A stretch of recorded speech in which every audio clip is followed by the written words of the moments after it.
এদিকে বালিগঞ্জ সার্কুলার রোডে ওষুধ ব্যবসায়ী সন্দীপ জৈনের বাড়িতেও ইডির তল্লাশি অভিযান। সেই ছবি আপনাদের দেখাবো। বালিগঞ্জ সার্কুলার রোডে এক ওষুধ ব্যবসায়ী অর্থাৎ সন্দীপ জৈন তার নাম, এবং তার বাড়িতেও কিন্তু ইডির তল্লাশি চলছে। বালিগঞ্জ সার্কুলার রোডে ওষুধ ব্যবসায়ী সন্দীপ জৈনের বাড়িতে তল্লাশি অভিযান ইডির আধিকারিকদের।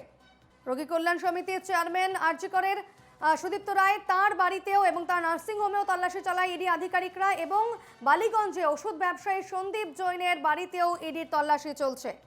বালিগঞ্জের সার্কুলার রোডেও ওষুধ ব্যবসায়ীর সন্দীপ জৈনের বাড়িতে ইডির তল্লাশি অভিযান, এবং সেখান থেকে রয়েছেন আমাদের প্রতিনিধি পৃথা দাশগুপ্ত।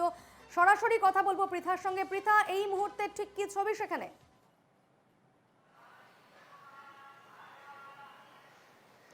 6:30টার সময় বালিগঞ্জ সার্কুলার রোডের এই যে বিল্ডিং রয়েছে, বহুতল যে ফ্ল্যাট, সেই ফ্ল্যাটের ইডির তদন্তকারী আধিকারিক তারা এসেছেন, এবং যেটা জানা যাচ্ছে যে ওষুধ কন্ট্রাক্টর সন্দীপ জৈন তার বাড়িতে এসে আমি সরাসরি ছবি দেখাবো যে এখানে উপরে তার বাড়ি এবং নিচে তার অফিস।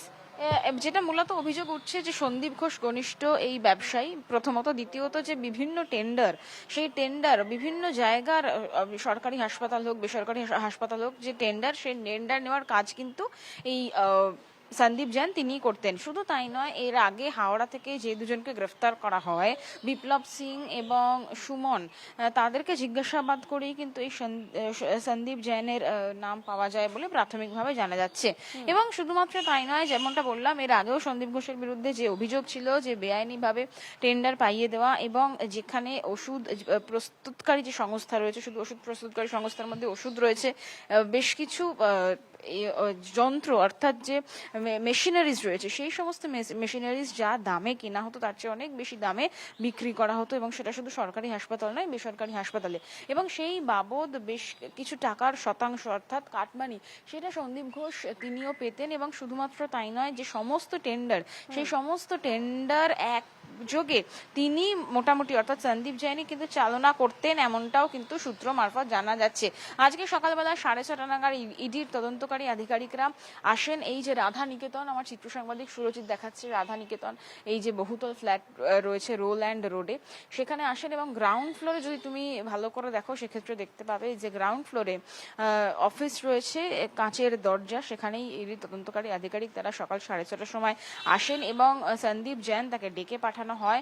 ডেকে পাঠানোর পরে তিনি নিচে নেমে আসেন, নেমে এসে অফিসের যে তালা, সেই তালা তিনি খুলে দেন, এবং সঙ্গে তিনি নিজেও রয়েছেন। প্রাথমিকভাবে যেটা জানা যাচ্ছে, এই যে কার কার থেকে টেন্ডার নেওয়া হতো, বারবার অভিযোগ উঠছে সন্দীপ ঘোষ বেআইনি টেন্ডার পাইয়ে দিতেন। সেক্ষেত্রে সন্দীপ ঘোষের সাথে তার পরিচয় কিভাবে হয়েছিল, কি কি ভাবে কোথাকার টেন্ডার তিনি নিতেন, কোথায় কোথায় মেশিনারি পাঠাতেন, শুধু সরকারি হাসপাতাল নাকি বেসরকারি হাসপাতাল, সেক্ষেত্রে কত শতাংশ রেখে পাঠাতেন, এটা প্রাথমিকভাবে জিজ্ঞাসাবাদের বিষয়। দ্বিতীয় জিজ্ঞাসাবাদের বিষয় যে এই সমস্ত বিষয়ে ঘাটতে ঘাটতে যে নথি পাওয়া যাবে, অর্থাৎ স্বাভাবিকভাবেই এর প্রত্যেকটারই ডকুমেন্টস থাকে। একটা ওষুধ কিনতে গেলে বা ওষুধের যে মেশিনারিজ, সেই মেশিনারিজ কিন্তু বিভিন্ন জায়গায় দিতে গেলে যে বিল থাকে, সেই বিলও কিন্তু খতিয়ে দেখার যে চেষ্টা, সেটা কিন্তু করছেন ইডির তদন্তকারী আধিকারিকরা।